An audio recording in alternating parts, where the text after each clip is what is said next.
Hi, this is Paul, and this is Rough Draft for Sunday, where I run through the current version of my Sunday sermon. I'll probably at Living Stones give a little report on Synod. For those of you watching the channel, you've had plenty of videos reporting on Synod overall. But the times, they do feel chaotic, and that was even before, I was writing this even before the Roe versus Wade and all of that debate and protests and everything going on. But impressions can be deceiving. We've had a period of remarkable stability and affluence over the last 70 years in the United States, quite unlike most of the world has seen throughout history. History is surprising, chaotic, painful, unpredictable. That's the common state of the world. Of course, we had the Cold War. This summer I've been reading histories of the war in the Pacific and just sort of fascinated by them. And yeah, just look in the news. There's always something big, new happening that might unsettle your assumed picture of the world.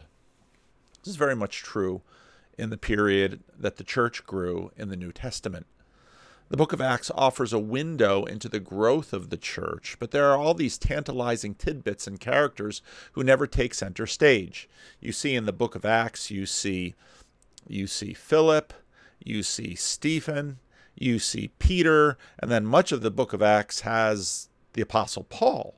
But every now and then you get these tiny other little characters, and, well, they weren't tiny for their day, but Luke doesn't spend much time on them, but they sort of tease us into the picture of the Holy Spirit's movement in this chaotic, active place called the Eastern Roman Empire, where the church began to take root and slowly grow. The Spirit grew the church sort of like the parable of the hidden seed. Nobody saw it coming, but bit by bit by bit, for the first 100 years, people were moving around, having arguments, meeting, discussing, talking, and bit by bit, the gospel would grow and churches would be planted, and that would change the world in dramatic ways. Picking up the story in Acts 18. Paul stayed on in Corinth for some time. Then he left the brothers and sisters and sailed for Syria, accompanied by Priscilla and Aquila. Now he's heading for Syria, but he stops in Ephesus, which is on the coast of what today is modern Turkey. Before he sailed, he had cut his hair off at Cenchrea because of a vow he had taken. Now, New Testament scholars would love to know the exact nature of this vow and what exactly is being demarcated by the cutting of his hair. Is this the beginning of the vow? Is the end of the vow? Is this something that he's doing in anticipation of visiting Jerusalem? Because although the text says Syria, it's quite clear he is going to wind up in Antioch in Syria, the Roman province, but he's going to go there through Jerusalem, and that's probably connected to this vow in one way or another. He arrived at Ephesus, where Paul left Priscilla and Aquila. So in other words, Priscilla and Aquila he had met in Corinth, this central city in the networks of the Roman world, and became friends with them and made tents with them, and then traveled with them to Ephesus.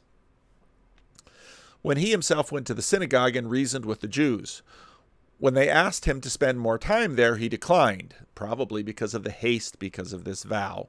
And he left. He promised, I will come back if it is God's will. And then he set sail for Ephesus. But of course, Priscilla and Aquila stay. When he landed at Caesarea, he went up to Jerusalem and greeted the church, and then went down to Antioch. Now that up and down feels strange to us because we're so used to looking at maps, which has north up and south down.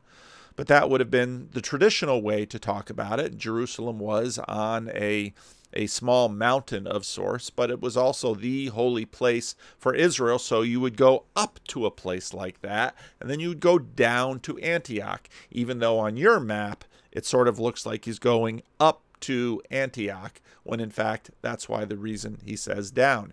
And this marks the end of what is sometimes called his second missionary journey. Remember, it's the church at Acts that keeps sending Paul, first Paul and Barnabas, then Paul and Silas out on these journeys. After spending some time in Antioch, Paul set out from there and traveled from place to place throughout the region of Galatia and Phrygia, strengthening all the disciples. This is sometimes known as the third missionary journey, and if you go back earlier in the book of Acts, you can see he goes to Tarsus, where he grew up, but then he visits many of the places that he had been to before: Derbe, Lystra, Iconium, and Antioch in Phrygia, sometimes known as Phrygian Antioch or Pisidian Antioch. And Paul is there, and he's meeting with the churches, he's strengthening with the churches, he's encouraging the churches, he's checking up on what has happened since he's been there. Now again, we'll get a small taste of this after we spend a few more chapters in the book of Acts. We will go into the book of Corinthians, and then, because of course he has left Corinth, he will then write back to the Corinthian church on a number of matters that were important to them. Meanwhile, a Jew named Apollos, a native of Alexandria. Now it's important, he's a Jew, like Paul. And like Paul, he grew up in the broader Roman Empire. Now Alexandria was a major city in what today would be Egypt. And it was obviously founded and named after Alexander the Great, but it became a center of thought, Jewish thought, significant Jewish community. It would eventually have a significant Christian community, and it was a very important city. And so here you have another Jew growing up in the broader Roman Empire in the 1st century, and another educated Jew. He came to Ephesus.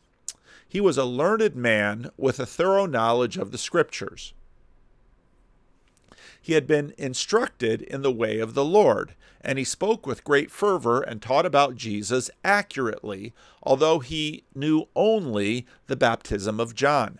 Now, this is an extremely interesting sentence because it shows that rumors and stories about Jesus have permeated the empire, at least to the major cities, and it has come to Alexandria, and people are starting to believe. This seems to just sort of be going on its own, and when we read the book of Acts, we only see this little narrow sliver through Paul and what he's done, but quite clearly stories are going out, but in some ways the institution isn't going out. The practices have not yet been made into ritual, and so he likely was baptized after a disciple of John the Baptist that had gone to Alexandria, because word of these teaching goes all to the major Jewish centers, and he'd heard the stories about Jesus, and he'd been convinced about Jesus, but he had only been baptized in the baptism of John the Baptist.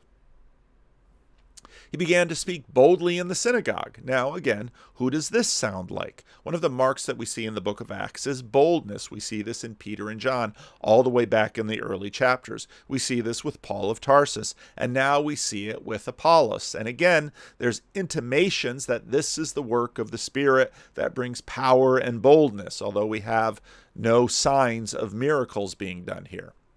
When Priscilla and Aquila heard him, they invited him to their home and explained to him the way of God more adequately. Now, obviously, the translators are choosing words carefully here, but they think, well, he's got the major points, but we've been, in a sense, comparing notes with all of these other Christians throughout the empire. You get the sense that this is a very live community they've got differences of opinions, they're comparing notes, they're working to get the story straight, and they're in good faith trying to learn from each other. When Apollos wanted to go to Achaia, the brothers and sisters encouraged him and wrote to the disciples there to welcome him. He's probably now going back over to Corinth. Now remember, Paul and Priscilla and Aquila were over in Corinth, and they went to Ephesus. Priscilla and Aquila meet Apollos in Ephesus. Now he goes back to Corinth and is going to make the rounds in the Greek cities. When he arrived, he was a great help to those who by grace had believed. And so we already see the people that Paul had spoken with, the people that Priscilla and Aquila had spoken with. And again, if there's Paul and Apollos and Priscilla and Aquila, and Apollos had become a Christian all the way back in Alexandria after the disciples of John the Baptist had come through, we get the sense that there's a very big world a very live network that is developing between the churches.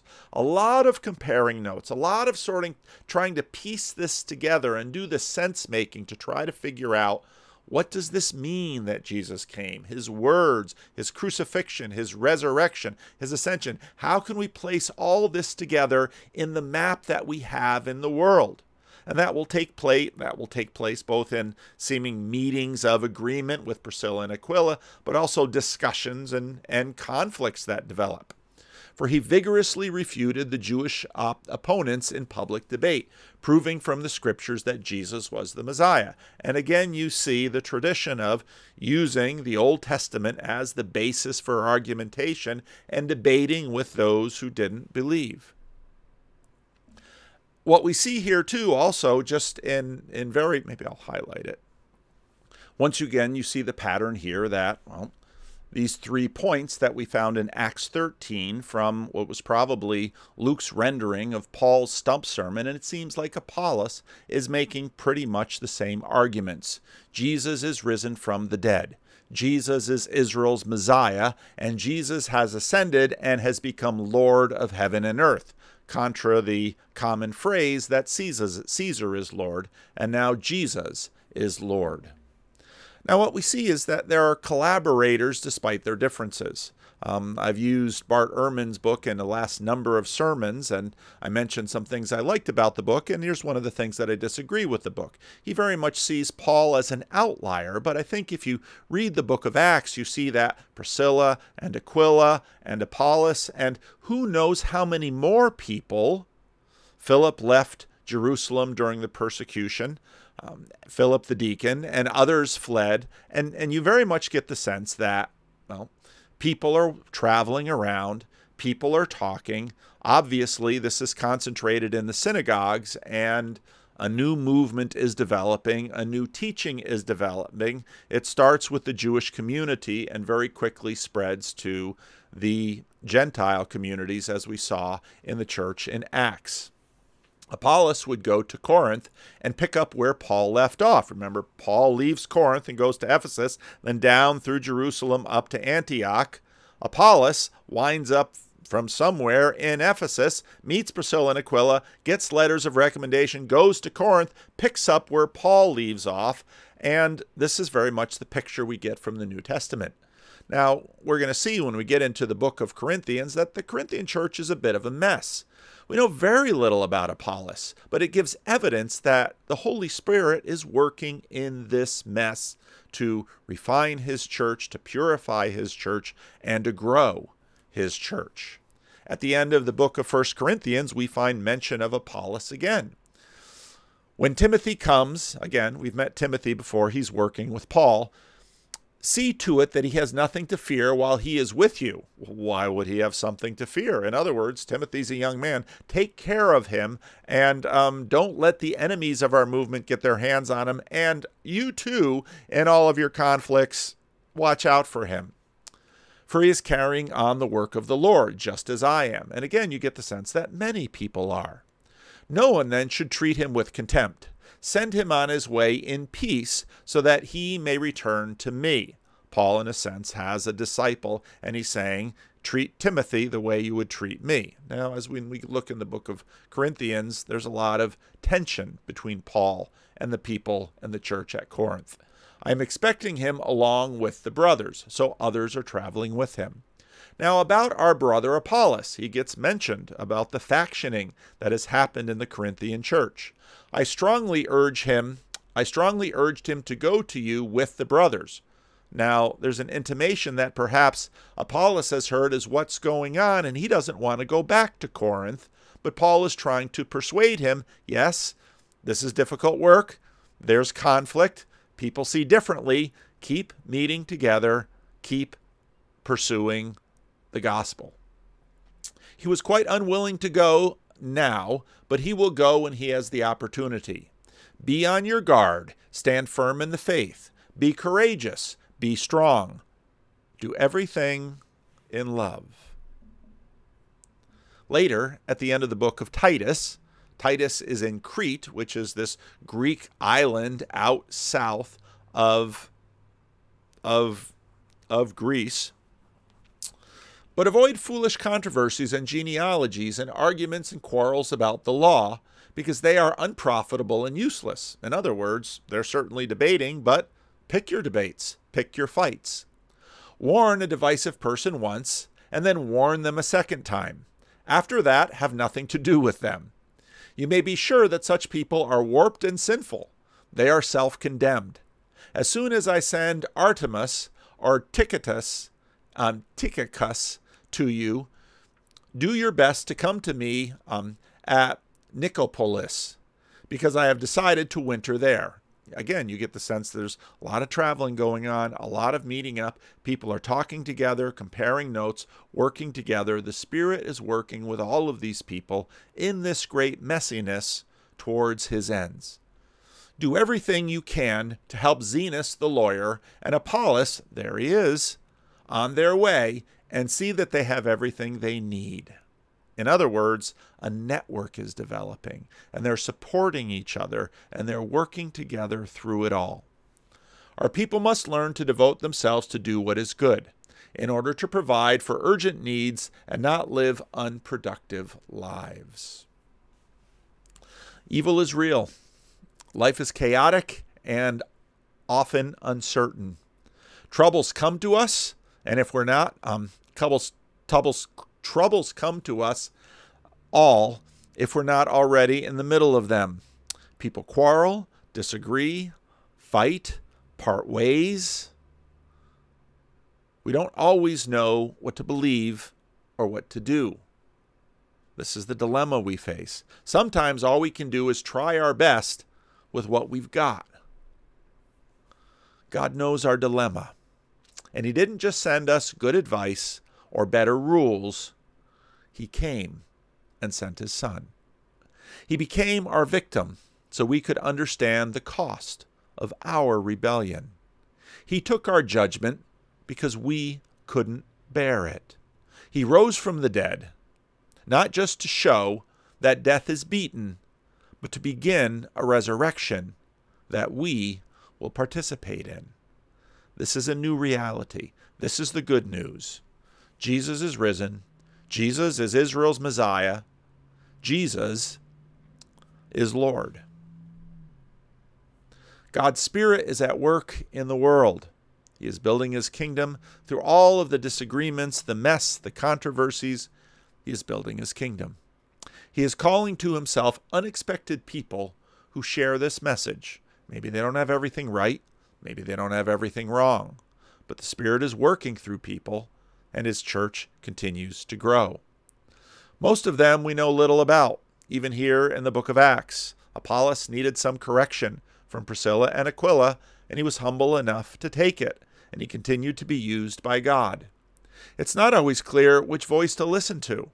Well, that's certainly true for many of us. But we trust God's Spirit is at work in this messy process for his glory and to bring this world's story to a good end. We trust that he moves today, and we can participate in this movement. We believe that in a small way we too make a difference, and we do not labor in vain. We work and pray until he comes.